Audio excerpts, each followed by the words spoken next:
Greetings and salutations. My name is Jake Query. The person sitting to my left, which would be your right if you're looking on the television screen's name is Derrick Schultz. He's the pride of Trumbull, Connecticut. I don't know if I'd say the pride, but he is certainly half the namesake of this program, the lesser and the smaller, albeit. It the is face of Query and Schultz. Yeah, thank you very much. Okay. It is the incredibly creatively and appropriately named, now charitably award-winning Query and Schultz program here on ISC Sports Network. Derrick, this is episode number what? 76, and I'm sorry, we can never just have like a normal intro, can we? 76 or 77? It's always got to be stupid. No, I keep track, Jake. It's 76. I know which episode it is, 76. So I ended up going with, it's a really like kind of plain logo, but I always like the 76ers logo. It's got like the old school colonial flag. Yeah, it's cool. You know, the stars over the, is it over the 6 or the E? I'm trying to think of where it actually is located, but I like the old Sixers logo. So I just plopped that on QueryandSchultz.com, episode 76. Here is the 76ers logo. Bang. I just didn't want to do like an offensive lineman again. You know, like we've done a bunch of offensive linemen lately. It's lame. We'll pick a player again next week. Visually speaking, I agree with you about the 76ers logo, visually speaking. But when you say in the state of Indiana, 76.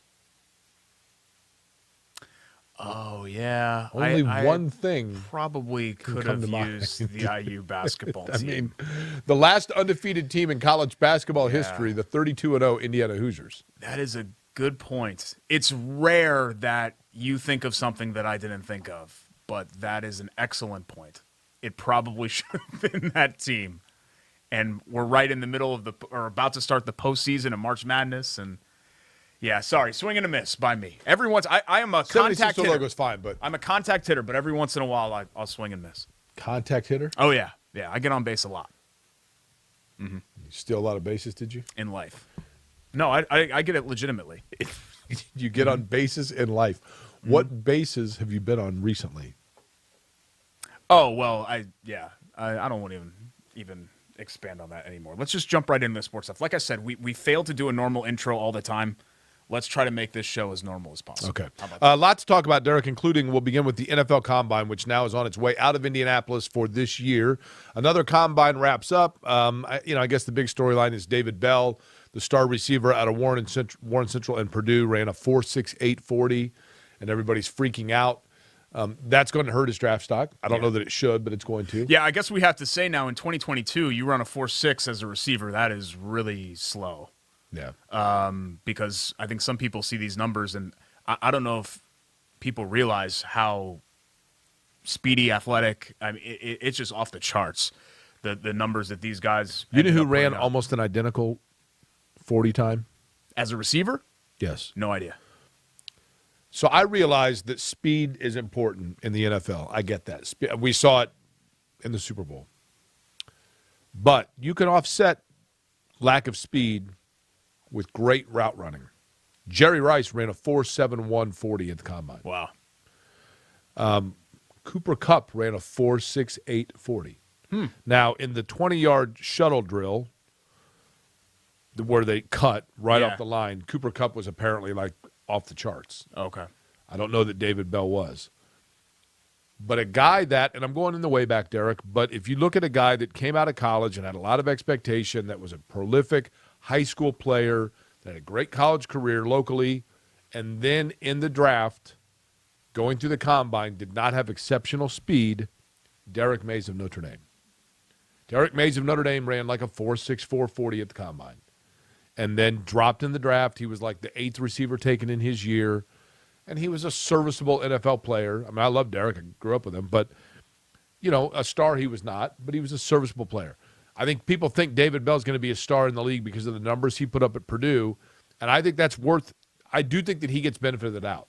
Because he was in a system where he was really, there wasn't a lot pulling away from him. And yet he still was an unbelievable college player. Yeah, I would rather have the production than the measurables. But we'd be lying if we said the measurables weren't important, and these things like 40 time and cone drill, strength, the bench press, all of that stuff, I guess, has its own place. David Bell will go somewhere, and I think that he'll be successful. And it'd be great if it was here. If there was a Combine, somebody asked this question, it's a really good one. if there was a combine of human talent where they had all kinds of different talent levels on display of different things that people can do in everyday life that they're really good at, what is the event where you would shine? I am an excellent dishwasher. So we have a dishwasher. You put them in, and then you hit. Well, I mean, I have a cast iron pan, and I have a lot of things I have to hand wash in our kitchen. Our pans themselves, we hand wash. We don't put those in the dishwasher or ruin them. And I'm very, very good at that. Washing knives, we don't put our knives in the dishwasher either because you run it under the hot water and you go. No, but I have it depends. Like with a cast iron, I have a special made brush for that because you don't want to take like the coating off of it. So there's actually a lot more that goes into it than you think, and I'm very, very good, efficient, I would say, at washing dishes. That's what it would be for you? That's the first one that popped into my head. I mean, I have so many skills, Jake, that it's just flooding my brain. I'm just like, pick one, and it was dishwashing. I don't know what else I'm really that would stand out as far as a combine skill. Is there something that comes to mind for you? I mean, you've bragged for years about your diving board skills. Oh, God, yeah. See, I didn't think it was like an athletic thing because there's so many athletic things that I can do really well. I thought you were talking about like everyday life because I'm a sneaky good athlete. Didn't you for a while? Was it pogo sticking that you would do? I did pogo. I did rollerblading. Was a really big one. Stilts was a big one. Yeah, I haven't gotten on stilts in a while. But I used to do tricks on stilts. Oh, really? It kind of would go from pogo was more like beginner, intermediate stuff, and then stilting was expert level. Okay. So you'd kind of go up the ladder as far as it. But I stilted competitively. You did unusual tricks you hadn't done before, like dusting the mantle, things like that? No, not stuff around the house. Like we'd have a whole layout pavement, and you'd have it's most closely similar to like gymnastics, where you had judges and they would score what you could do on stilts, and I could do a lot on. It's actually a shame that their scale only went to 10 because a lot of times I'd put together a 15 and routine. This what parking lot would this take place? This would be at the Stu Leonard's in Orange, Connecticut. Stu Leonard's. That we did that. Yes, it's a lot like jungle gyms in Cincinnati, where they have like animatronic animals and all that stuff. It's like the world's greatest grocery store. Okay. Mm-hmm. But this was in the late 80s, so I don't know if they still do it. So at any rate, the NFL Combine, Derrick, I am a Combine cynic, and I've been forever a Combine cynic. I have said that I'm old enough to remember when the NFL Combine was no one was allowed in. Oh, there's only 20 scouts that are allowed, no media at all, and just guys and their stopwatches, and they're watching it, and look at that guy throws a good ball. Yeah, that's amazing. And then the NFL realized they could monetize it. So they made a big deal out of 1 year. We're going to allow 1,000 lucky fans a free golden ticket. All you got to do is go out and buy your Willy Wonka chocolate bar, and you too can come in and see the Combine. And people got all gaga about it and got super excited about it and went to go see the Combine. And, oh, my goodness, I'm going to see the Combine live and in person. This is amazing. And then they went and everybody went, well, this sucks. You went, right? Yeah, it's really we've talked about this. It's overrated and it's overblown. But I do think that there are things. This is the first time that you get to hear from coaches and GMs since the conclusion of the season. Okay, so what I was going to say is 8 weeks has passed. Derrick, it's summer chapter. Yeah. If you were in a fraternity, you had summer chapter where it's like, well, we got to go and have summer chapter. Really, it was when everybody got together at the house for the weekend to drink beer. This is a bunch of people in the NFL, and I get it. Stuff does go on. Coach, you good? You good, Coach? Yeah, you good? All good? Yeah, you're good. But it is a time for those in the NFL, executives, coaches, scouts, whatever, to probably exchange some notes, bounce some things off each other. And there's a place for that. I get it. And it's great for the local community. It's great for, I went downtown for lunch after the Combine 2 days in a row, and it was great. I mean, you walk into a restaurant, it's like, oh my goodness. I sat next to Antoine Randall, who was with a guy for the Vikings. And it was cool. But having said all of that, and by the way, I was with somebody this weekend that said, you know what you say too much? Having said all of that, you don't need to say that. You just said it. It's a good point, right? Yeah, you have a couple of those. What else? I'm trying to think of that was the one that is most that comes to mind all the time. You say brass tacks, I think, sometimes. That said? That said, yeah, sure. But go ahead with your thought. You actually had a good thought coming. Okay. I feel like that I said, didn't mean to interrupt it. I do think that the NFL Combine is really important for teams to get medical evaluation of prospects. And oftentimes, and I can speak from this, non-kidding aside, cardiovascularly, that's very important because there have been players where they have found that they had like a heart issue or ailment that fortunately was discovered during the process of the Combine. Derrick, these are teams that are investing huge amounts of money in players, and it's no different than when you go to buy a car. Before you invest big in a car, you want to make sure that car is prim and proper, and so you take it to a mechanic. It's the same thing, and Indianapolis's medical facilities allow for that. That's why the one thing that I will say, as long as I can remember the Combine being here, all I've ever heard for, and I don't mean to pick on our friend Will Carroll, and you and I both love Will Carroll, but I seem to remember, and I'm not saying he was wrong, but Derrick, in the infant years of this program, when we did a radio show back in like 2012, I remember Will Carroll coming on saying, next Combine's going to L.A. It's moving to L.A., done deal. And I think he was right at that moment. And every year that gets teased, and then every year it ends up back in Indianapolis because of all the medical facilities that are right here. The NFL is going to monetize this eventually and start saying, make us an offer. Nashville, Atlanta, Phoenix, L.A., Seattle, Kansas City, New Jersey. But unlike, make us an offer, we'll bring the Combine to you. Unlike the draft, there are only a handful of places you can really – you need to have the medical infrastructure to even do this. It's not like the draft. The draft you can host anywhere. You can throw 10 – whatever it said, what was it, 1 million people in Nashville, just throw them downtown. You believe that too, don't you? Yeah, I do. Yeah, definitely. Dallas and L.A. are two of the only places where you can really do that. But Will has been on top of this forever, that it was – this has always been – like the fait accompli, that but eventually it would leave Indianapolis. But here's the thing. Now what do we the Combine in the city of Indianapolis literally is like the Colts and Carson Wentz. It's going to come down to, well, maybe we'll do one more year. Maybe we'll do one more year. We don't really think that about Wentz?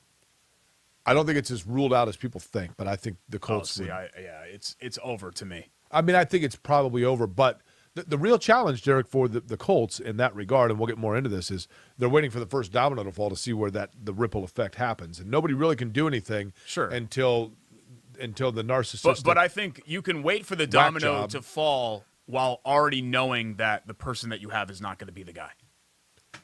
Like, I do think that the Colts are waiting for the domino to fall because they have no plan. Right. Their only plan is that Carson Wentz is not going to be our starter next year. The problem I have with Chris Ballard is there's no plan.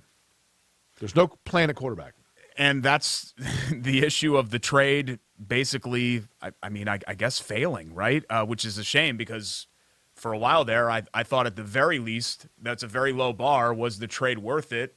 If you would have asked me in November, I would have said, yeah, sure. Carson Wentz has given them league average to above league average play, so fine. The trade was fine. I'm fine with that. Not selling myself into thinking that Carson Wentz was a long-term guy, but just selling myself into thinking that he could be a 2-year stopgap. And the fact that he's fallen short of even that is pretty surprising. But both Ballard and Reich, and you had Frank Reich on your radio show, and he said that he had a very interesting comment about how I fully believe that Carson Wentz will be a good quarterback in the league, whether that's here or elsewhere. And I'm like, elsewhere?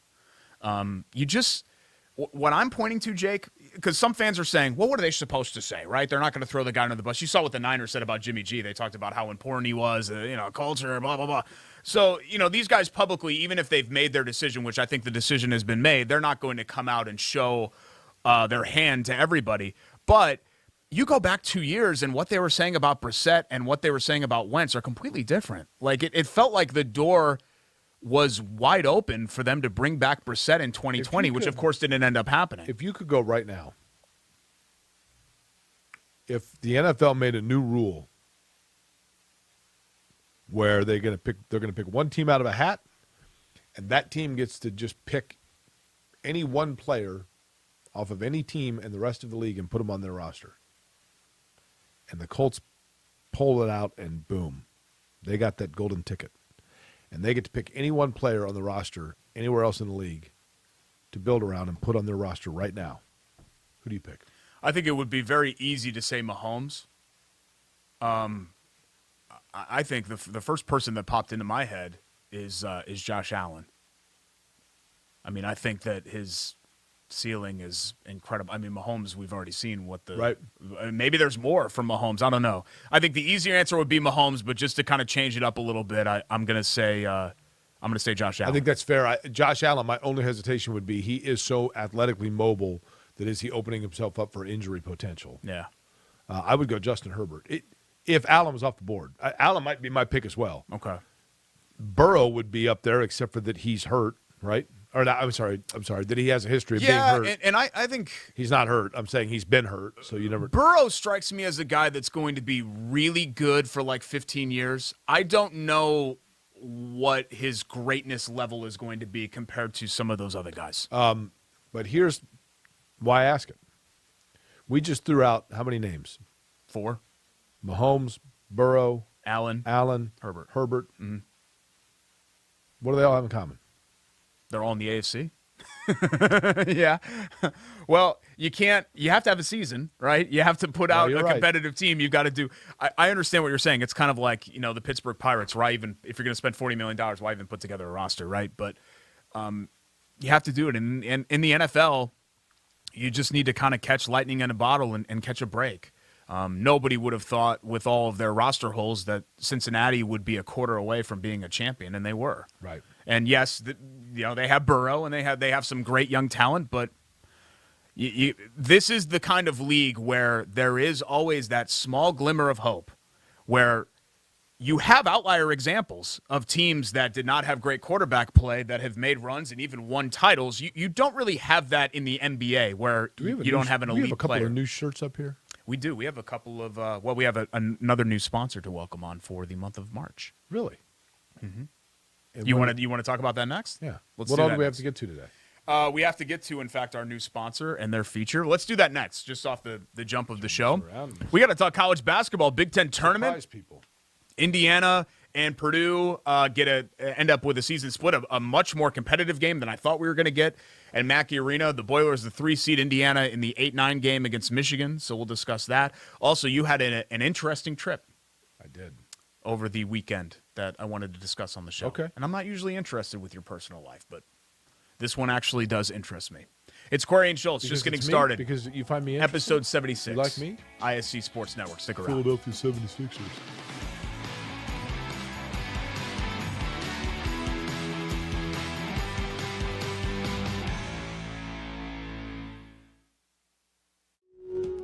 Hey, I'm Jeff Saturday, and my favorite thing when I was a professional football player was Indiana. The Hoosier State always made me feel like family. That's why I trust Indiana's hometown mortgage lender, Bailey & Wood. This family-owned company not only gives back to the communities they serve, but also with their 5-star customer service, they can close on your dream home in days, not weeks. So remember, Indiana, you can always get your mortgages at a snap with Bailey & Wood. Hey, Jeff, how does this look?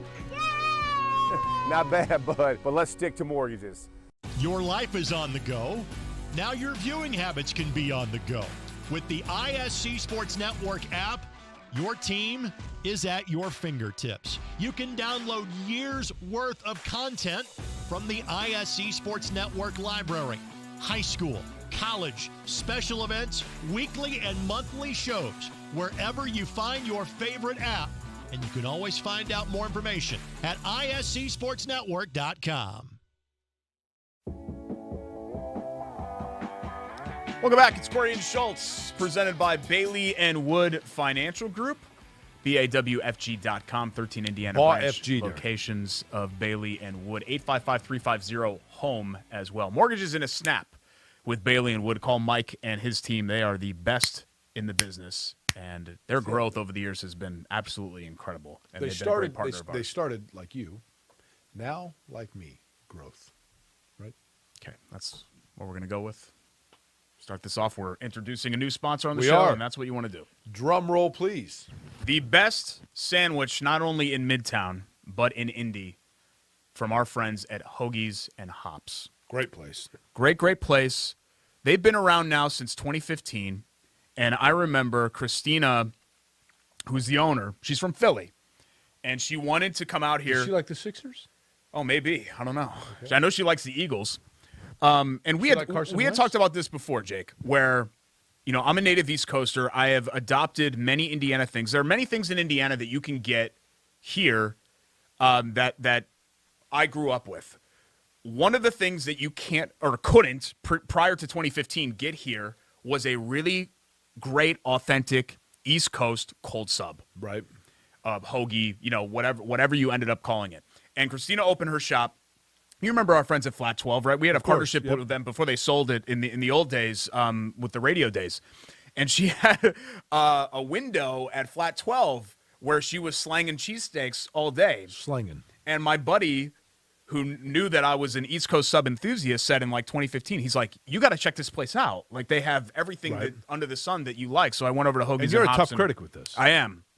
And you're kind of this a food is snob. This is the sandwich that I got. Not this actual sandwich, because that was 7 years ago and that'd be gross. But this is a brand new sandwich, a Hog Island, which is my favorite of their sandwiches. Okay. Yeah. So we're gonna split you it. giving me some? And eat it on the air. Look at this. Yeah. You got the lettuce and the tomato. Here, do you need?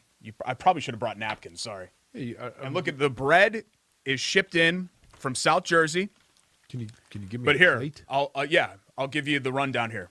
You have ham, salami, prosciutto, gabagool, provolone, lettuce, tomato, oil. Gaba who? Gabagool. Capicola is what people will say, but if you want to sound smart, and this is what Italians say, at least like Staten Island, like East Coast, gabagool. And it is the best sandwich. Do you want oil or no? You good? I like a little oil on mine. Sound like we're at the combine. It's the best sandwich that it is. So what we're going to do with Hoagies and Hops, we're going to eat on the air. We're going to eat on the air. But every single week, this is difficult to. We're going to feature a Hoagie of the week. Oh, Jesus, tomato fell off all the way around it. We're going to feature a Hoagie of the week. I can't get my mouth on it. That's how it's supposed to be. It's a Philly sub, Hoagie. Hoagie of the week and our hero of the week. So let's say first we'll take a bite for Hoagie of the week.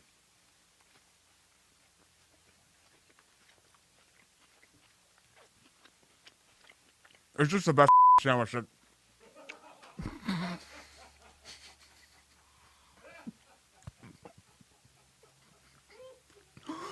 It's the best sandwich that there is.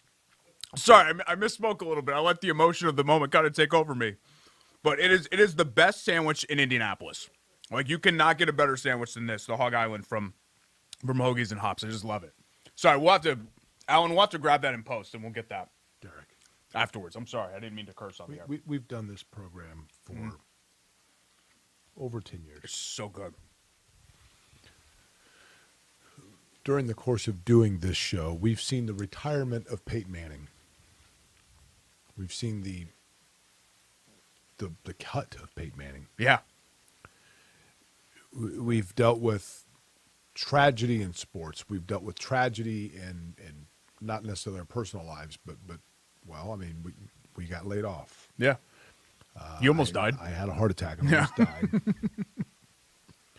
During the course of my heart attack, I had a 100% blockage in my, whatever it was, artery.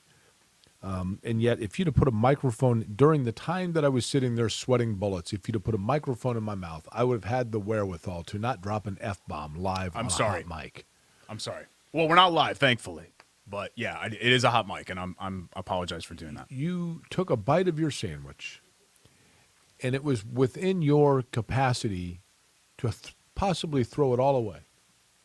FCC fines. We don't have to worry about that. Strip of the FCC license.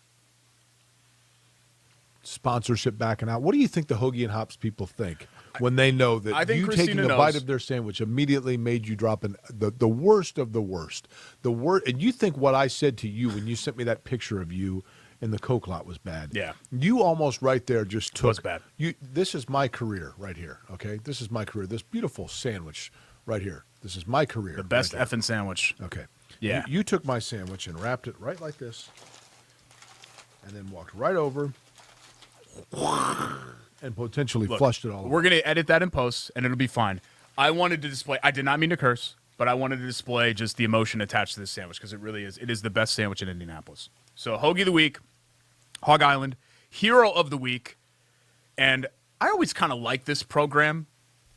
At least compared to the Blue Bloods, like I hated Kansas as a kid because they knocked out Indiana a bunch of those years, including in '93. Everybody hates Duke, right? Kentucky, obviously, with the rivalry. I always kind of felt indifferent towards North Carolina. Watch this. It's really good. Okay, sorry that you're so much better at not cursing than I am. I always kind of like North Carolina, and for them to defeat Mike Krzyzewski in his final game at Cameron Indoor, I thought was hilarious. Not only did they beat him, they kind of beat him running away. I think it was by double digits. So, Hero of the Week, North Carolina, for saving us from the incessant Coach K praise. Thank you, UNC. It's really effing good. Yeah. See, doesn't it make you want to swear a little bit? Like, just to add on? I just love the gabago. It's the best part of the whole thing.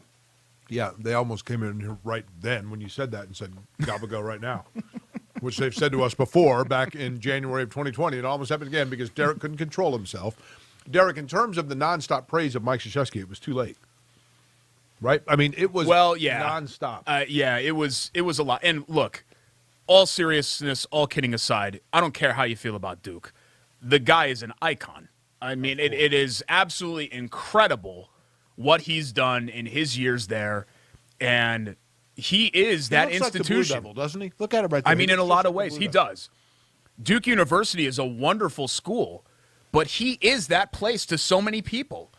Like when you think of Duke, you think of Coach K, and it'll always be that way. He'll be passed away for 20, 30 years, and I think that association will remain that strong. But I just kind of wonder, Jake, Dean Smith has passed, John Wooden has passed, Bob Knight is in his 80s, Jim Boeheim's like 70, whatever he is, 79, right. 78. John Thompson. Coach K walking away. I feel like we're starting to end the era of the deity face of the program coach. That's probably accurate. I mean, Jay Wright at Villanova. Like, I'm trying to think of guys that are going to be at their place for like 40 years. Bill Self. If the NCAA doesn't But here's run the them thing: out first. even Bill Self and Calipari, they've already switched jobs, right? A couple with the times. history they have. Yeah, you know what I mean. I mean, I would think Calipari would stay at UK for. Calipari's not a bad one, and he's still a relatively young man, right? 50s, mid 50s, late 50s. You make a good point though. Izzo. Yeah, Izzo would be, but Izzo would be more in the Boeheim category, right? Because he's got to be pushing 70. Here's the thing. I know a lot of Indiana fans, and I understand it, watched the Mike Krzyzewski send-off and were sad that Indiana was never able to do that with Bob Knight. And I get that. I grew up admiring Bob Knight as much as anybody that you'll ever meet. But that's on Bob Knight. Don't spare me the stuff about Indiana. They decided this is what they wanted to be was mediocre. That's on Bob Knight. Bob Knight's inability to be able to have that in the moment to end his career is on Bob Knight and no one but Bob Knight. At least they had 2020, though. And with that, right. I would right, agree. He did come back and gave the little wave. Mike Krzyzewski has always been Bob Knight with an internal PR rep.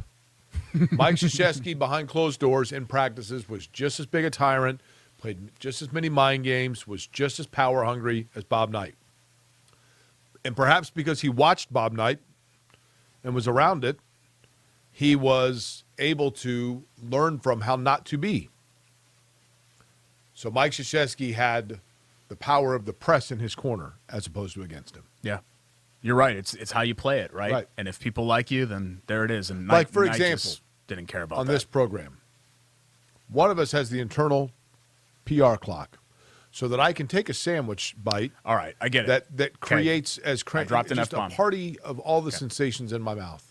And they're all partying. I mean, every taste bud, partying, going crazy. Microphone. Really effing good. Mm-hmm. Derrick Schultz, on the other hand, Bob Knight. No filter, no PR rep, and quite frankly, at times, no clue. Takes a bite, what happens? There it goes. Yeah.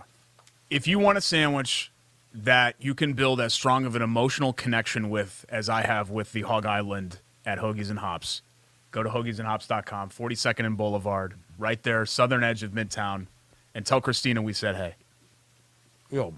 That flown in bread? Yeah. That's the difference, too, I think. That might be the equivalent of what you get on the bread line when they gas you for people dropping don't F-bombs on live people television. don't understand it out here, but the bread out there, I don't know if it's the water or what. It's just different. You can't get it here. That's why she has to ship it in. You can't. The Indiana water is just not good enough. So authentically Philadelphia, you too will drop an F-bomb as soon as you taste it. We'll talk some college hoops when we come back here on ISC Sports Network. It's Query and Schultz, presented by Bailey and Wood Financial Group. I'm going to eat the rest of my sandwich.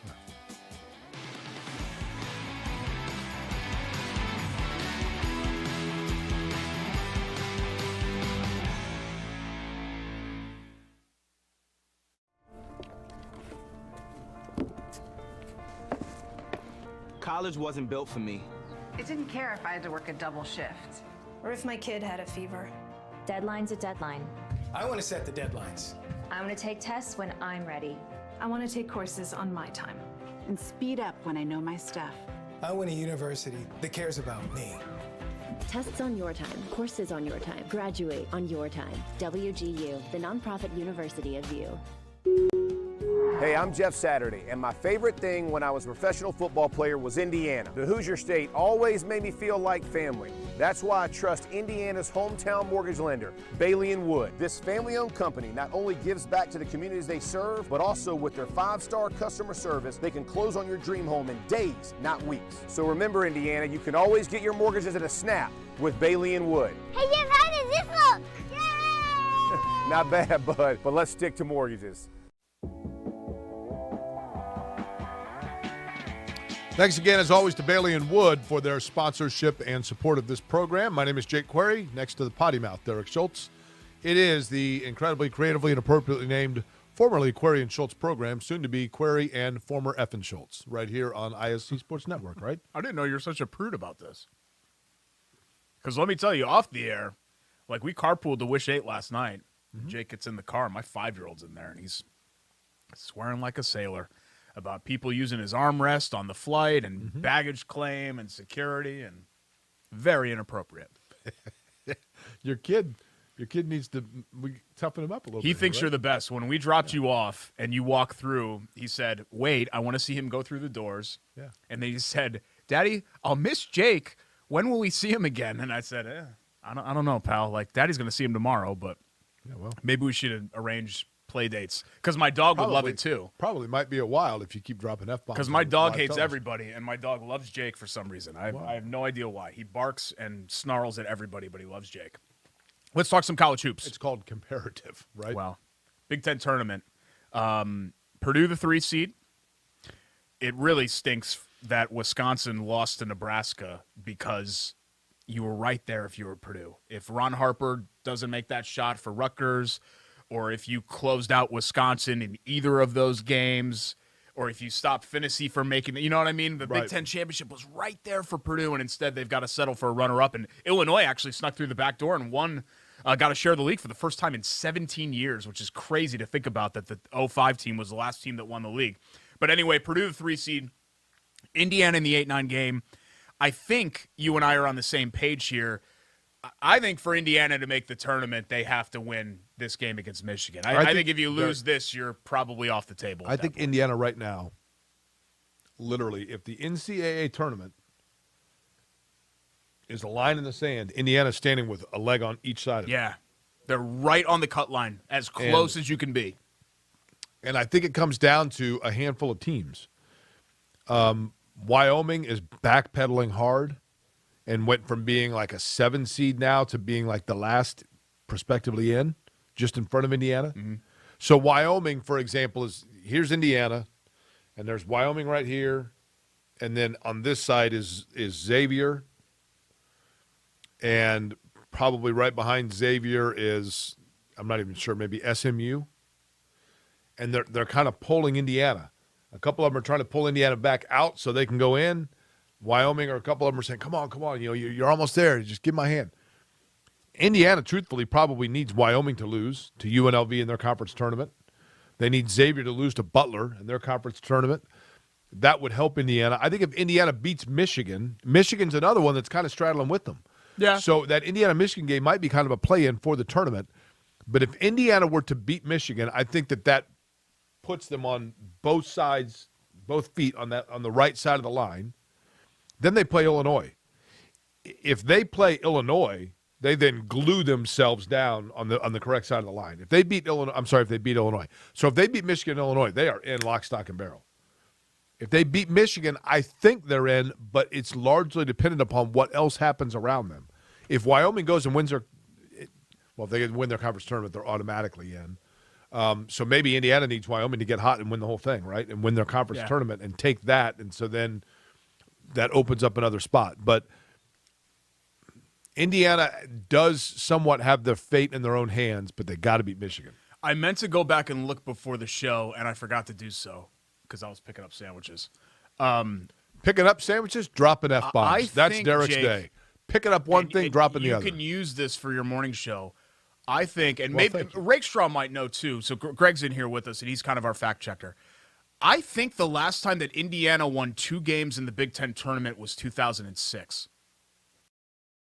That was the last time that they were in the semis, I believe. I think that's the last time they made the weekend. And I want to say they lost to Ohio State. I think that one was here. It was Mike Davis's last year, in fact, when he had decided that he was going to resign in the middle of the season. And that team actually kind of came on late in the year once the weight of that decision was kind of off of their shoulders, and they won a tournament game, too, before losing to Gonzaga. I believe that's the last time. Don't quote me on that. I should go back and look. I think that's the last time they won. Well, they've never won the Big Ten tournament. Look, 2006 has nothing to do with today, right? But historically speaking, Jake, since the inception of this event in 98, so we're talking about basically a quarter century of Big Ten tournaments, it's been a total and complete catastrophe for Indiana. Right. Like outside of Northwestern, probably, they are the lowest performing team. And I'm not talking about the new additions like Nebraska and Rutgers. I'm talking about like the original teams that started with the Big Ten tournament. They are the lowest performing of those teams. By the way, I have a Big Ten question for you. I thought about this. Nebraska, Penn State, Rutgers, Maryland. That's the last 4 entries into the Big Ten, right? Seed-wise? Yeah. Yeah. No. Oh, most recent members, yes. Yeah. Penn State came in before, so I'll take the other 3. Penn State kind of feels like they've been around for a while. That's been 30 years. Nebraska, Rutgers, Maryland. Mm-hmm. Of those 3, which one feels to you at this point like the most natural Big Ten school? The one that I think fits the best or should fit the best is Maryland, because they have good basketball and competent football.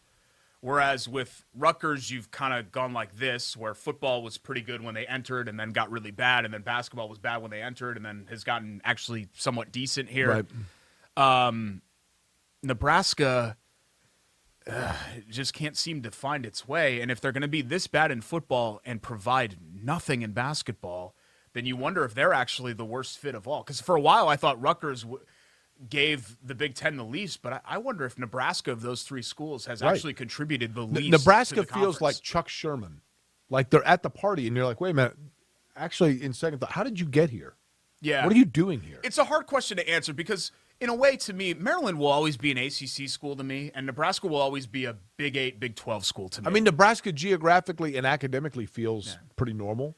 But, I mean, I grew up, Jake, where Nebraska-Oklahoma was like a huge football game. Was. Like, I never felt a link between Nebraska and, like, Nebraska's playing Michigan State, and it still feels stupid to me. Yeah. Like, what is this? How about Nebraska playing Maryland? Well, yeah, any of that. It just doesn't feel like a true Big Ten Do you game. ever get where you can tell that you have an eyebrow that's gone rogue, and you can see it? What do you think, man? Have you looked at these bad boys? It happens every day. Do you get them trimmed? I trim them myself, yeah. I trim them excellently. Clearly not. Why? Do I have a rogue one right now? No, I do. Okay. I do. Because I think I trimmed them last night before Wish. With what? I have a little Black & Decker thing where you put the comb thing on it. Yeah, well, clearly they don't work very well. You just said that. No, but I worry about having rogue hairs all the time because it is very thick. It's a lot like my chest hair. It's just real, like it's like 2 caterpillars got lodged up there and died. And that's, I've always had like these big, thick, bushy eyebrows. Have you ever gotten the threading? Or had them waxed? No, man, I don't need to do any of that. I self-care. I can groom myself. I don't need somebody else to do it for me. Okay. Sometimes my wife will trim, if I'm overdue for a haircut, she'll trim the back of my neck, but that's about it. Okay. Yeah. Okay. What were we talking about? Basketball? The other thing with the Big Ten tournament, give me the team that, I mean, obviously you have, Illinois and Wisconsin. Yeah. And then Purdue kind of feels like you're waiting for them to click it into gear. I don't know that that's going to happen. I think you said last night very appropriately, it's like they don't have a fifth gear, right? Yeah. But there's always some team that remember a couple years ago we did the show and I go, watch Michigan win the Big Ten title. And they got hot. And I think they did, right? They did, yeah, yes. they did win it as like an 8 seed or something. So this year, who is that team that could be the one that you're like, look at these guys? I mean, I know they cooled off after that ridiculous stretch, but why not Rutgers? Okay. They've beaten most of the teams at the top. What strikes me about the league this year, Michigan Jake, State, and he's won 6 times. This is the big problem that the Big Ten has. Like, look at this group of teams. It's a really good league, Well, right? I mean, Derrick, Michigan State, Ohio State, Iowa. There's 3 teams right there that all 3 could win. Iowa's the other one that I think could really make a run because they could be dangerous. But it's a really good league, and it's full of really good teams. Is there a Final Four team out of this group? Talent-wise, you'd say Purdue, but Purdue just feels like, I said this on Wish 8 last night, Purdue just feels like it's missing that 5th gear. I just said that. And I they just can't, quoted they you. can't Do you listen to what I say? Into Are you too busy over there being a great F-bombing team. in your head? Sorry, to hear I didn't know that you stole what I said on Wish 8. I don't remember I didn't you even saying steal it. I just said last night on Wish TV 8, you very appropriately said they have no 5th gear.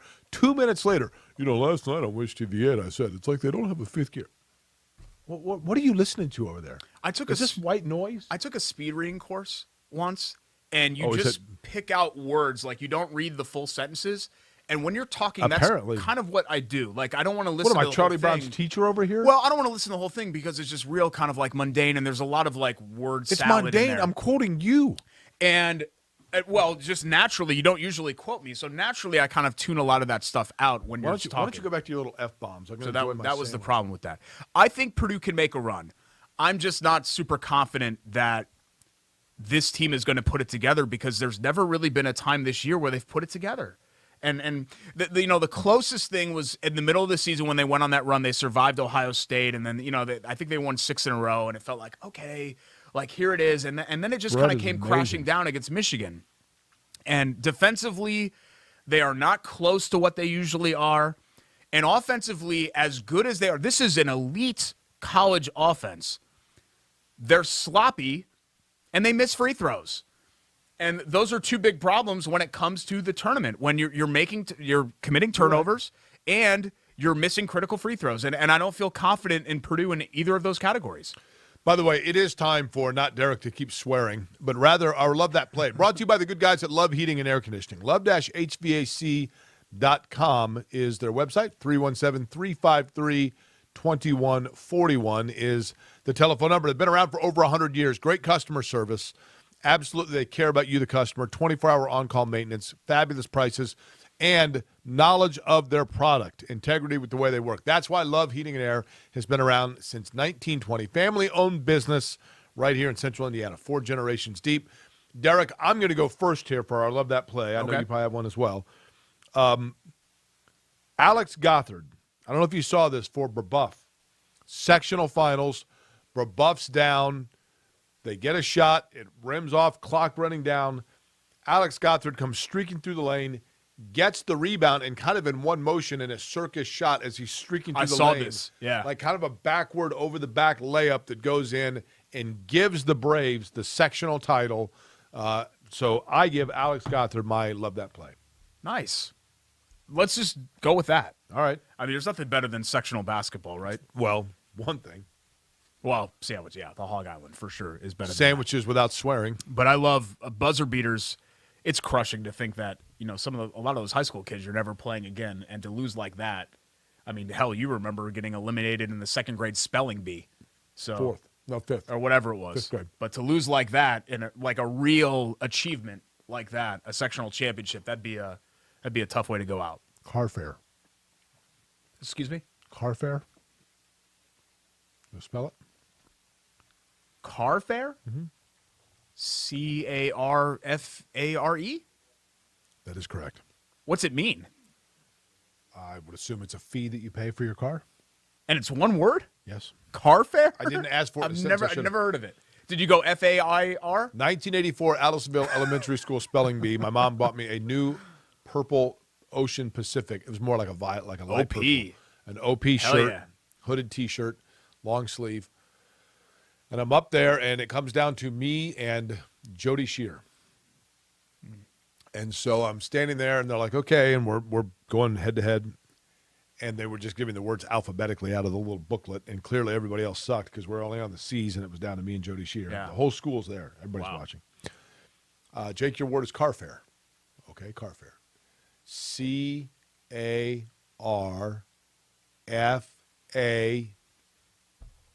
and then it hits me.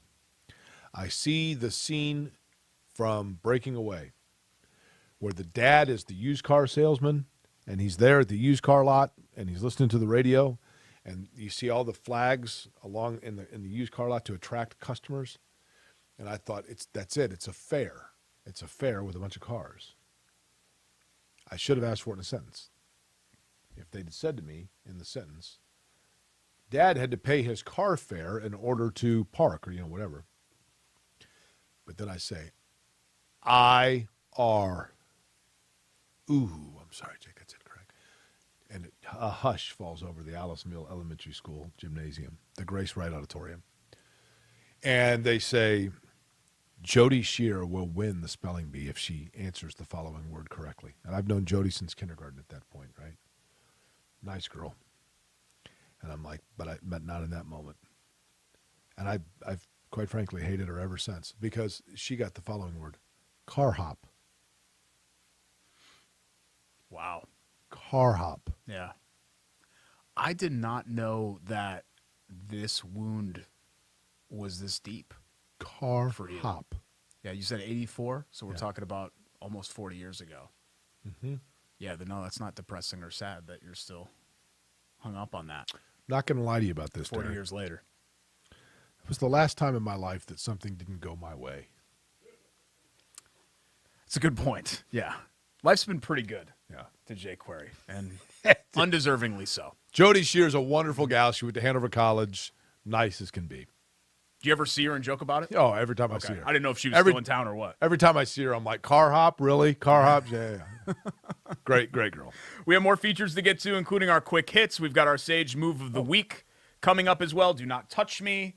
Also, speaking of Jake's stories, and this one will actually be more interesting than a spelling bee from 1982 or whatever. You had a great trip over the weekend. I did. An eye-opening trip, I think. It was definitely a very interesting one, which Jake will discuss because I can't discuss it. I wasn't there. And we'll do it next here on Query and Schultz, presented by Bailey & Wood Financial Group, ISC Sports Network.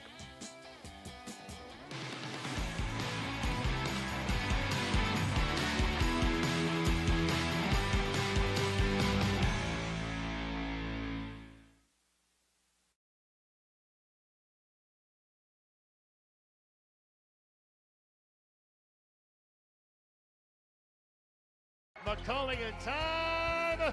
Oh, no! It's good. This one is God, there you go. Wow, Dawson makes a great catch.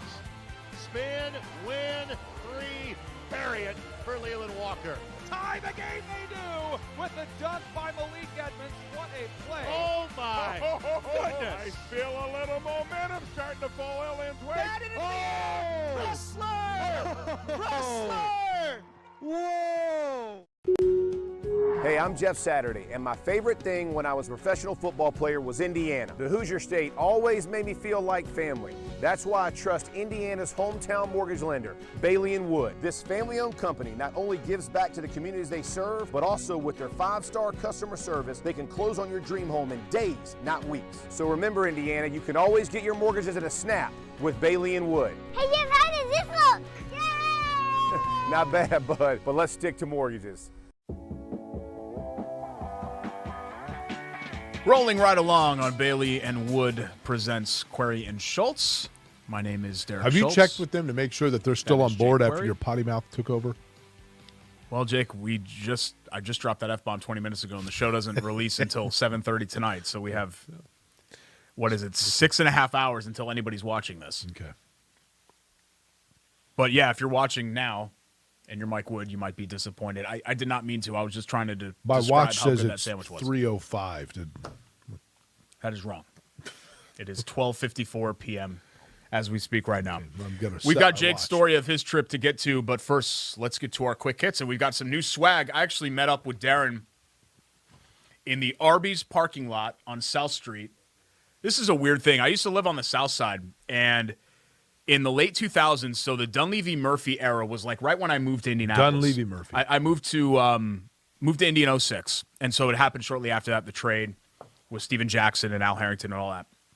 And the Pacers, and Rakestraw will remember this, the Pacers used to give us yellow padded envelopes full of tickets. Like, we would get tickets by the dozens because they couldn't get anybody to come to games. So we'd have them for ticket giveaways all the time. But we were a little radio station, the old ESPN 950. We had no chance of giving away. We were giving away 4-packs, and we would still end up with like at least 5 or 6 of those 4-packs left over because it was impossible for us to give like 300 tickets away. So a lot of times I would take them for friends, and I would always meet them. A lot of them are coming from the north side. I would meet them at the Arby's on South Street. That was our old ticket pickup. So the fact that Darren wanted to meet me there, it was odd. He was like, hey, do you know where the Arby's is on South Street? And I was like, hell yeah, I do. So he gave me some of the Stewart swag. That is the hat. This is the T-shirt. I actually have a medium T-shirt. Oh, I was going to actually wear that. Hold on. Where'd I put that? Wait, is that the medium T-shirt? Is it M&M? No, XL, buddy. XL? Okay, let me grab this shirt. Hang on. Where are you going? We're doing a live broadcast. Yeah, no, I was going to wear the shirt for the actual quick hits here. You going to put it on over that? Or well, what are you I don't want you to... Can I move this real quick? I don't want anybody to look at me while I'm doing it. Okay. Yeah. Here, hold on. While Derrick is getting naked over there, I mean, and why not? He already dropped an F-bomb on this program. Let me tell you about Stewart Tire. Derrick was mentioning Darren King. It's a fabulous story. Started working at Stewart Tire. Started at the bottom, worked his way up, and noticed how to work on cars, how to treat customers, because he had a blueprint, because Stewart has been a family business like that forever. And then the time came when ownership was retiring, and Darren said, you know what? I want to go all in. So he and his wife got together, put together their savings, and said, we're going to make this a family business where he has a family of his own, but the customers and the shop are his family. And that's what you get when you go in to Stewart Tire, a dedication towards making sure that you are getting honest work done on your car from somebody who values not only your car, but also family as well. And that's what I love about Stewart Tire. What are you doing? you have a ridiculous look on your face. Well, I'm just excited about Stewart Tire and Auto. I want to put on the shirt. I know, but what was that look you had on your face? A look of excitement. You look constipated. This looks constipated? Yes. How? Because nobody does this when they're constipated. You're grimacing. I'm not grimacing. I'm smiling. Look at your fists. What are you talking about? I'm not doing anything. What are you like? No, you look like you're landing a 747. You think I'm going? In a, yes. That's what I'm doing. I'm showing off my Stewart shirt. I'm smiling. People are physically attracted to that. No, they're not. Yes, they are. Trust me. I know from experience. They're not. All right, quick hit number 1. Okay. Goga. Our man Goga. Career high for Goga. Didn't miss a shot. Sunday night in D.C., 7 for 7 from the field. Didn't miss a shot. 20 points. He barely played in the second half. I don't think he got back into the game until like the 2-minute mark. They're within a half game of Oklahoma City. They couldn't screw that up. It's too bad because in his third season, Batazzi is still trying to like find his way, and I don't think that he's going to factor into the Pacers' future plans. Do you? I think he's going to go. He had pretty high trade value. I think he's going to go the way of Aaron Holiday, where he's used as a chip to like trade up a couple of slots. He's not really physical as a big, and he's not a good enough shooter, and he just doesn't. He's only 22, so you don't want to write him off, right? But he doesn't really bring a lot to the table, and the intrigue really is with Isaiah Jackson. I mean, he's been passed by a couple of the bigs. Here's a question for you. Do you know what Goga Batazzi and Tom Crean will both have in common in a month? They won't have a job? Neither one no longer in Georgia. Oh, I guess so. Well, but it's a different Georgia. No, I know, but... Yeah. You actually feel for Goga because this has got to be hard for him to watch from afar because Georgia had their own struggle when it came to independence, didn't they? Right. Quick hit number 2. Brittany Griner detained in Russia. Speaking of, not good. Secretary of State Anthony Blinken said on Sunday that the United States will, quote, provide every possible assistance to citizens who are being held in foreign countries. Only so much I could say given the privacy considerations at this point, but whenever an American is detained anywhere in the world, we, of course, will be ready to provide every possible assistance. She was detained for having hashish oil and we'll see what happens with that. Kind of a scary situation. Basically for her. had a vape pen with hash oil in it. And, right? and some Allegedly. some people are asking, well, what's she doing over there? And I remember Tamika Catchings, I think, played in Russia because in the offseason to supplement their income, a lot of these female players go overseas and they'll make $1 million right going and doing that. Quick hit number 3. I did 3 like Russian sort of things because the next one's gas prices. Okay. On the way up here, I filled up for $3.85. Thankfully, $3.99 I paid last night. Thankfully, I had Marathon Rewards, and it was a $3.90 station. I saw stations at $4.35, and the national average now has crept over $4. Or wait, no, it hasn't yet. I'm reading the wrong thing. Derrick. It's $3.6. Wait, no, it has $4.09. Sorry. Look, I don't want to get political. It's beyond my intellectual capability. But this is a world issue. I got a buddy that lives in New Zealand, $10 a gallon. Yeah. Well, isn't Russia like don't they ship like 40% of the world's oil or something? I mean, that's the problem. I thought I read that. The all-time record for, at least since they started, so maybe not all-time. Well, this would be all-time. Yeah, 08. July 17th of 2008, U.S. retail gasoline prices were $4.11. But the highest that I ever filled up for was in 08. I filled up for $3.92. Southside, Stop 11, and Arlington. There was a station there, and I remember that I filled up for $3.92. And then I remember last year during the pandemic, I filled up for $1.24. Well, look, it's simple supply. People are like, oh, how come gas prices?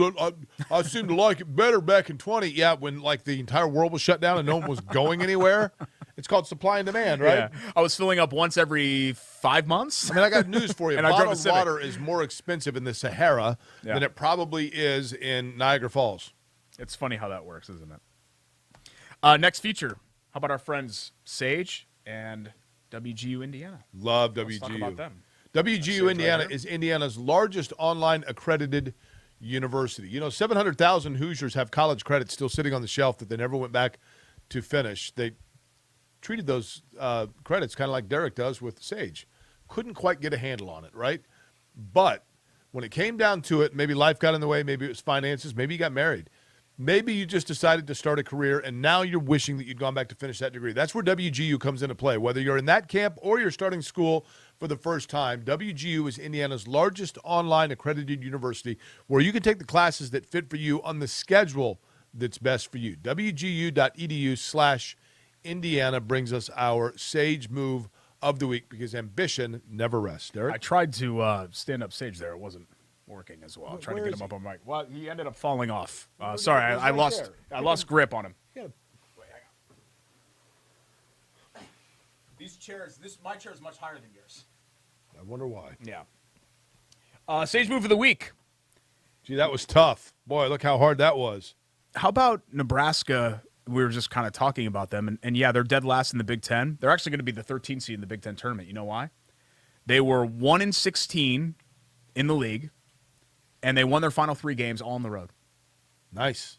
So not only did they beat some good teams, they beat who would have been the outright Big Ten champion. They went to Madison and beat Wisconsin. So I'm not sure that's going to be enough to save Fred Hoiberg's job, but I don't think Hoiberg's going anywhere. Here it is. What's his contract? Didn't he have a huge contract? It's a big sheet of paper that has the terms No, on it I mean, and signs it. what's he making? Because I know he had a big, I don't know. he had a big payday with Iowa State and then had a big payday with Chicago in the NBA. Yeah, he doesn't need to be making a lot. I do know this. Nebraska ball. He used to go to the gym that I belonged to, Fred Hoiberg, when he was playing with the Pacers. Naked steam room guy. Oh, that's unfortunate. Yeah. Did lay a towel down and sat on it, but naked steam room guy. But did he walk through the locker room naked? No, he'd put the towel on at that point. Well, that's good. Because you have naked steam room guy who is also naked. Yeah. Yeah. There's some uncomfortable stuff that takes place. Well, the worst one ever that I had was there was a guy at my old gym. It was a Cardinal Fitness. You remember those? Yeah. And he would go naked from the shower, which is fine. I mean, you'd be naked in the shower, whatever, and walk in the locker room, which is, I guess, fine. Like, you'd see people occasionally fully disrobed in the locker room. But he would walk over to the stalls, barefoot and naked, and then would use the stalls. And they had plenty of urinals available, Jake. So you knew what was going on in the stall. And barefoot, naked, walk in the stall, grunt, whatever, flush. You look like you need to put on your steward Yeah. shirt. Right. hopefully wiped, Was he sitting like this? and then open the stall, walk right out. You know what was weird is that sometimes it would happen post-shower, and you felt like that was that order was wrong. Like, it should be stall first, and then you go in the shower. Because it kind of defeats the purpose of the shower if you're going to shower and then, you know what I mean, go at it in the stall. So you brought it up. It's your fault. If you're mad about it, just be mad at yourself for bringing that up there. So Nebraska with our Sage Move of the Week. Congratulations to Nebraska. Oh, you mean the guy in the stall wasn't? Yeah. Sorry, that's a hard way to leave the mental picture there. We're going to wrap up next. Probably a good thing that we do that here on the show. We've got Bite or Bull Bleep to get to, and your story. I don't want to forget about your story. I keep teasing that and forgetting to get to it. So how about that? Jake's trip, Bite or Bull Bleep, goodbye for the week. All right. Corey and Schultz, presented by Bailey & Wood Financial Group, ISC Sports Network.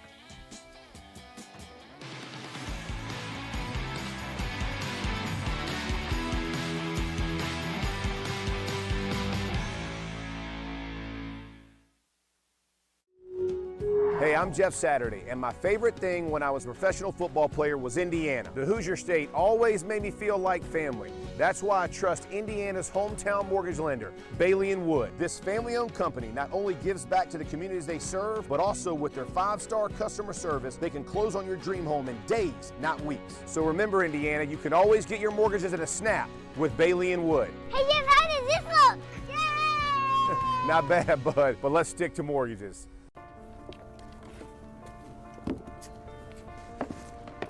College wasn't built for me. I didn't care if I had to work a double shift. Or if my kid had a fever. Deadline's a deadline. I want to set the deadlines. I want to take tests when I'm ready. I want to take courses on my time. And speed up when I know my stuff. I want a university that cares about me. Tests on your time, courses on your time, graduate on your time. WGU, the nonprofit university of you. McCulligan time. Oh, no! It's good. This one is good. There you oh, go. Wow, Dawson makes a great catch. Spin, win, 3, bury it for Leland Walker. Tie the game they do with the dunk by Malik Edmonds. What a play. Oh, my goodness. I feel a little momentum starting to fall in way. Wrestler! Wrestler! Whoa! Back for a final time here on Corey and Schultz. Thanks to Bailey & Wood for presenting our show to you. Pepper there, Derrick, from the sandwich. You did? Yeah. So you actually, why'd you take it apart? Are you a toddler? That's all I eat. So you eat the meat and then the bread and then Derrick, the sandwich was so big, my tomato? jowl only opened so far. Wasn't a problem for me, I guess, but you still got a little gabagool on there. Maybe that's why I wasn't swearing. And prosciutto. Thanks to our friends at Chateau Kitchens for being part of our show. And I actually got a call this morning from Ryan, who was the project manager on our kitchen in 2018. Okay. And is now going to be the project manager on our bathroom. So we are going to, he's coming over this week, but we're going to set a date for construction to begin on our guest bathroom and can't wait to go ahead and get that done. It's going to be Big Boy's brand new bathroom with our friends at Chateau Kitchens. ChateauKitchens.com. You can follow them on Instagram or Facebook, see some of the before and after pictures. Since it's going to be a room for him, maybe not bathroom, but like his bedroom, you put pictures of me up because apparently he's a big fan. You want me to put pictures of you up in my son's shower? I said not in the bathroom. Okay. In a room for him, though. Playroom. Basement. Well, cave. I do have framed pictures of you and me, but those aren't in my son's room. Where do you have pictures of the two of us? Well, it's the two of us and like Mario Andretti or the two of us and Reggie Wayne. Okay. It's not just pictures of the two of us. I have one of those in my wallet. Famous people you met. But yeah. No, famous people I met through, being public figures / celebrities with the show. Okay. That's what happened there. Okay. So if you're in the business I feel like you always interrupt my read when I'm trying to do this. Your feet don't go. These are Just relax. All right, we're almost done with the show. Just try to compose yourself, okay? Try to be a normal person for 10 minutes. You can't get them onto the little bar. They have a thing right here. It's just fine. It's my footrest. It's fine. It's comfortable. Okay. It's fine. Your feet are dangling. You're above you're going home in 15 minutes. Here's the footrest. You're almost to the finish line. That's all you have to do. That is not accurate. We can't get cameras like that. The feet are not dangling. They are on the round thing that is right here, which I had to raise up a little bit, but it's there. Okay. If you want to. It looks like Kermit the Frog on his bike. See what I have to deal with? Okay. If you're looking for a new kitchen, maybe a beautiful new bathroom, anything on the interior of your home, please call our friends at Chateau Kitchens or go to their website, chateaukitchens.com. They make things that come with a footrest? They can do whatever you want. Yeah. Okay. You good? Is that your system? I don't know if I even want to tell your story now. Yeah, All right. I mean, it's kind of cute. Let's get to Bite or Bull Bleep, and then we will end with your story. Here's what we do with Bite or Bull Bleep. I give a statement. Jake and I go back and forth. Like, for example, Derrick's feet are touching the bar rest. That's bull, Schultz. I don't agree with that. I think it's false. You're getting on me for the F-bomb, which was kind of like this natural thing, and now you're just going to completely nuke the end of the show? Is that to get back at me? Is that retaliation or? Derrick, at this point, the show ain't making it this long anyway because you're going to yank us off the air like an hour ago. All right, here's what we do. Let me start with my statement, and we'll go back and forth here. Okay. Statement 1. The biggest quarterback name to move this offseason will be Jimmy G. Bite or Bull Bleep? So basically that means Rodgers and Wilson won't go. Well, do you consider Carson Wentz a bigger name than Jimmy Garoppolo? Do you? Then I will say that I buy it. I mean, Garoppolo, for all of his flaws, clearly is a superior quarterback to Wentz. I think Garoppolo is Wentz without the mistakes. That's fair. I think really Which what makes it him is. better than I know Wentz. we focus a lot on the mistakes, but his interception totals and all of that, they aren't really that high. Garoppolo is just much more accurate on the short stuff. Yeah. Garoppolo's guys are all yak guys, and that's what's made that offense really good. Carson Wentz yaks on himself. Yeah. Yeah. Well, these personnel, and look, the wide receiver room needs to get better. I've been debating about this on Twitter for a long time with people that are defending Wentz. Well, he's got nobody to throw to. This same personnel group actually did pretty well with Phillip Rivers in 2020 because Rivers, for all of his physical limitations and age limitations, he is a smart and accurate quarterback, and he was an elite ball placement quarterback, and he knew how to hit guys in stride and let them get yak. And Wentz, there was just not enough yak. That's yards after catch. Yeah, you need more yak in your offense. It doesn't always have, when people think of vertical passing game, they think like 60-yard bombs, and yeah, that's part of it. But really, vertical passing game means you need to get yak. And, yards after catch. The Colts just do not have enough yak right now with Wentz. Yards after catch. Yeah, you could just say yak. People know exactly what you're talking about. It sounds like you're vomiting. People know. Trust me. Kevin Bowen uses yak all the time. I hear him on the show. He mentions it. Statement 2, if Purdue doesn't get to New Orleans, which is the site of this year's Final Four, this season will be a disappointment. Bite or Bull Bleep? 100% buy it. Would have said if they won the Big Ten regular season.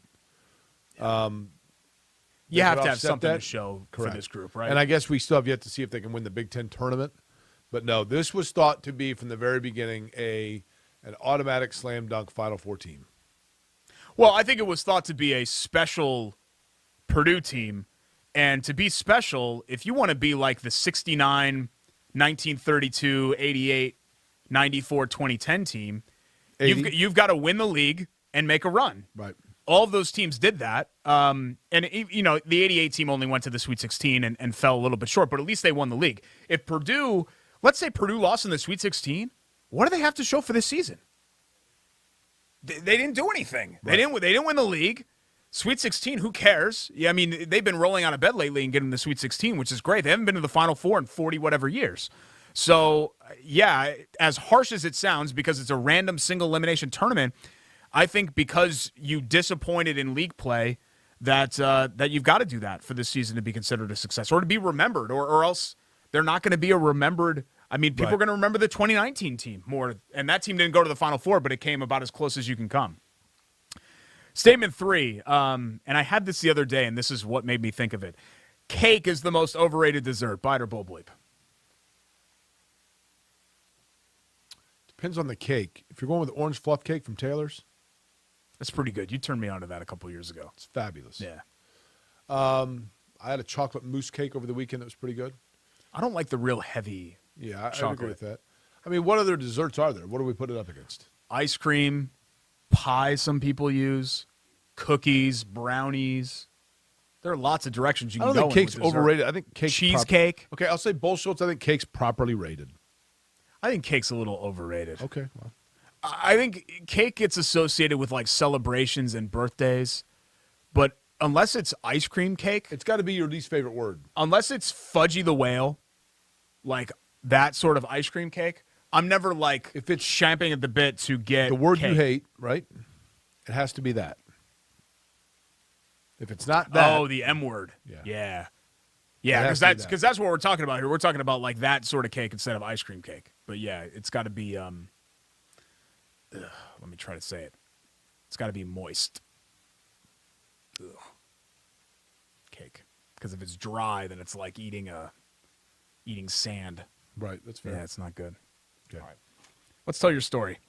I'll let you tell it because you're better at storytelling than I am, and it's your story. Well, I'll do it in a condensed version. But over the weekend, I was in Sumner and Jackson, Mississippi.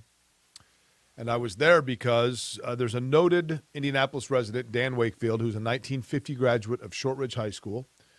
And Dan, who has been a noted author, he wrote a best-selling book going all the way. He wrote a script called James at 15, which was a television show on NBC in the 70s. He's written many, many books. But he was also a noted journalist for a number of different periodicals throughout the 50s, 60s, 70s, before becoming a professor. But he worked for a number of different, very prominent journalistic outlets. And a lot of his career was launched by the fact that in 1955, as a 23-year-old recent graduate of Columbia, he was assigned by The Nation magazine, which was kind of the Time or Newsweek periodical of the era, to cover the trial for two men accused of killing Emmett Till in Mississippi, in the Delta area of Mississippi. Emmett Till was a 14-year-old African-American boy who went to go visit family in Mississippi, and an allegation surfaced that he had made a cat call, quote unquote, towards a woman in a market in Money, Mississippi.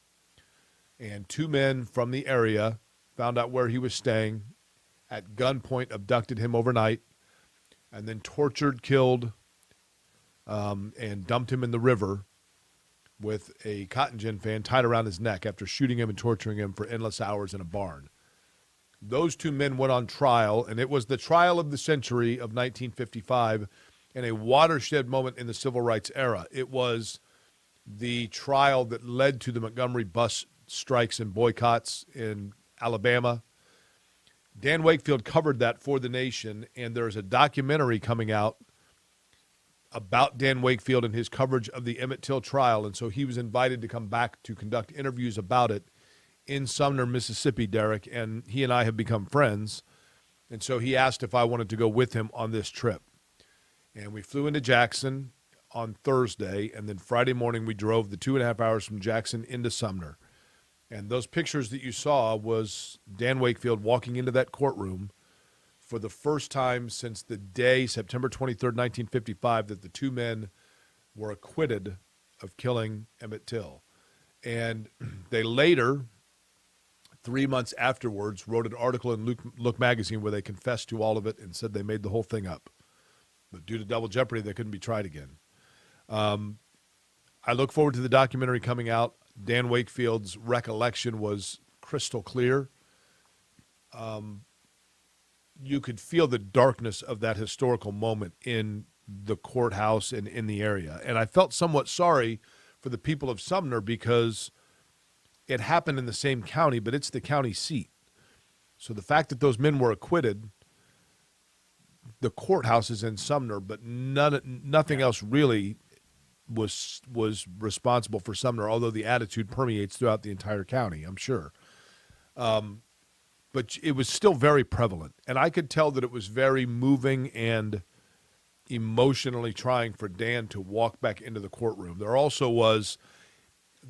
During the time that he was staying in Sumner to cover the trial, which was a week-long trial, 2 police officers said they were going to give him a ride one day, and they dropped him off 5 miles outside of town and said, this is where you get out, boy. And like, don't be messing up our way of life.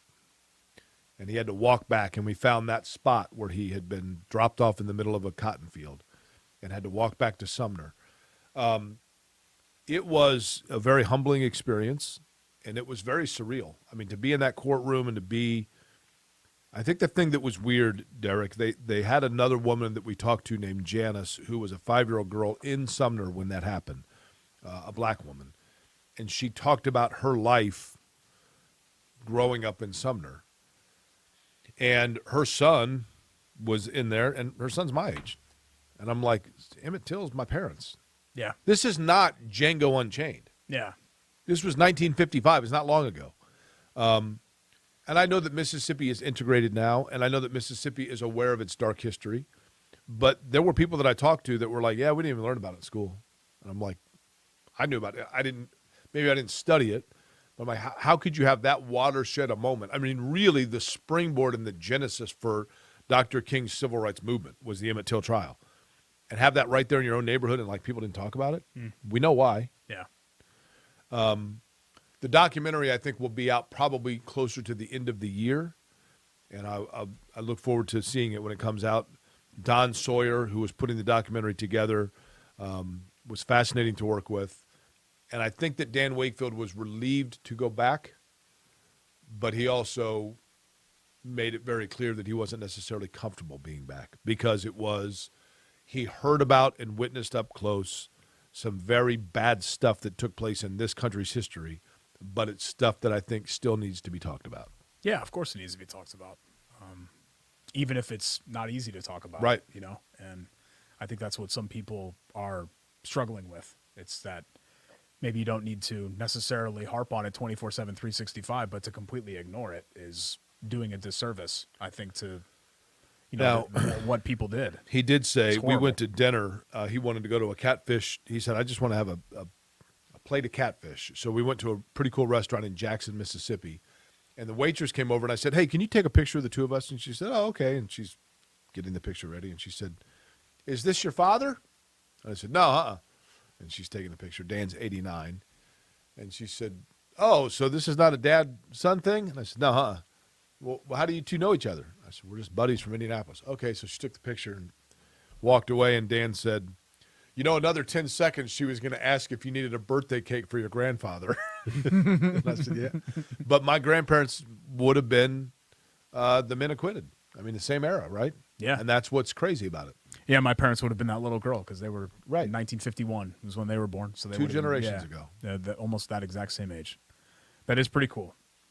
There's some of your travels that I'm not interested in, like going to the bar where Jeffrey Dahmer picked up his victims. That was going to the Milwaukee. going to the fun. Branch Davidians compound. That was like there. Yeah, there's some things. Can we help you here? Whitney Houston's hotel room. Like I'm not interested. That was great. In they tagging took the along number with. off the door. Yeah. Unfortunately, I wanted to go into the bathroom. Mississippi, I would have been interested in. That would have been a cool trip.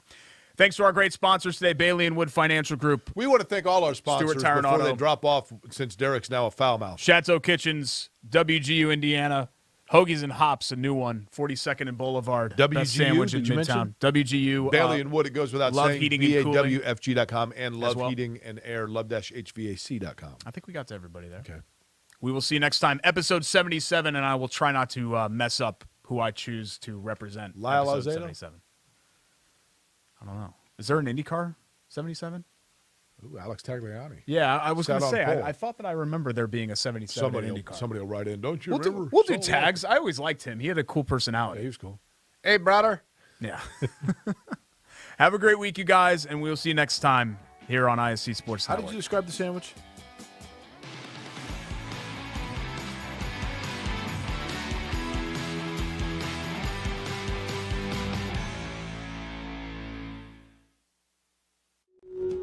Hey, I'm Jeff Saturday, and my favorite thing when I was a professional football player was Indiana. The Hoosier State always made me feel like family. That's why I trust Indiana's hometown mortgage lender, Bailey & Wood. This family-owned company not only gives back to the communities they serve, but also with their 5-star customer service, they can close on your dream home in days, not weeks. So remember, Indiana, you can always get your mortgages at a snap with Bailey & Wood. Hey, Jeff, how does this look? Yay! Not bad, bud, but let's stick to mortgages. Your life is on the go. Now your viewing habits can be on the go. With the ISC Sports Network app, your team is at your fingertips. You can download years' worth of content from the ISC Sports Network library. High school, college, special events, weekly and monthly shows, wherever you find your favorite app. And you can always find out more information at iscsportsnetwork.com.